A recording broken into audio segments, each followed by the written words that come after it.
na ji shi mai girma mimba Alasan Ado yana maganar za mu yaba wa aya zaƙinta. To Alasan Ado kai za ka yaba aya zaƙinta domin ka fara.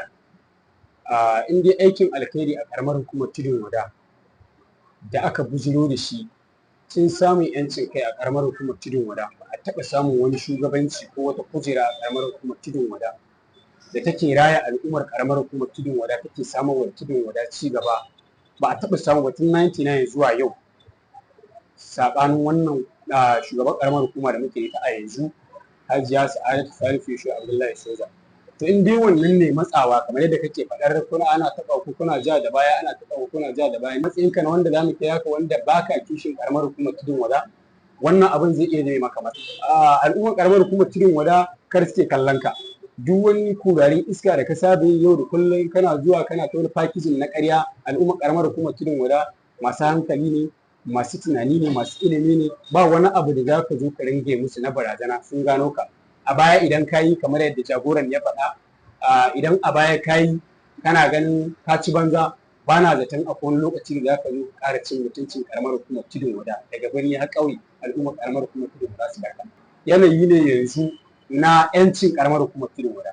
Ƙaramar hukumar tudun wada ta samu cikakken 'yanci zuwan Hajiya Sa'adatu Salisu Soja. Saboda haka maganar wani mutum ya zo yana wani iska, yana wani kurarin iska, yana zage-zage, ka je can ka yi zage-zagenka. Mu magana ce ta ƙaramar hukumar tudun wada ne matsalar mu muka sani, kuma Allah ya taimake mu ya kawo mana wanda zai mana maganin matsalar mu. Ko doguwan da kake alfahari da ita kana ganin garinka ne, magana ce ta su ma da na sani suke a duk yanayin da ka kasance. Maganar doguwa da tudun wada kuma lokaci ne, kana ta maganar sai dai a haɗa akwatu. Mun fi ka roƙon Allah ya ara mana ran da za mu haɗu da kai a gindin akwatu. Dan magana ce ta cewar yau ƙaramar hukumar tudun wada suna son lokaci ya yi su saka halacci da halacci. Al'ummar ƙaramar hukumar tudun wada sun gani a ƙasa, sun ji kuma sun gani. Magana ce ta Hajiya Sa'adatu Salisu Abdullahi Soja da mijinta, jagoran wannan ƙaramar hukuma, jagoran mu Muhammad Salisu Shehu Abdullahi Soja. Kamar yadda ka faɗa, siyasar tudun wada tana da general, tana da waye, kamar yadda ka faɗa. Kowa ya san Soja shine general ɗin siyasar ƙaramar hukumar tudun wada da doguwa.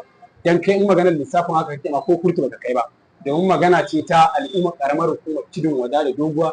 Soja suka sani kuma Soja za su zaɓa. Magana ce ta Allah ya ara mana rai daga nan zuwa lokacin da muke fata insha Allah ƙarshen mulkin ya zo a tudun wada. To amma honorable me ya kawo wannan cece kusan da kake magana ce ta shi Alhassan kwana biyu yana zuwa ya tara yara, suna sa mai kyamara, yana ta zage-zage, ka gan shi kamar wanda ya sha wiwi ko wani abu wanda ma mu sani ma me yake sha, ma shi nasa daban ne.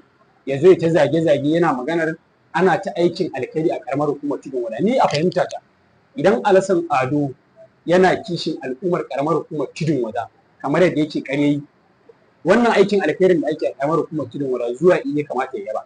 Kamata ya zo ya yaba, ba ya tafi ya je yana wasu maganganu da banza da ba. Magana ce ta adawan ma ya kasa, yana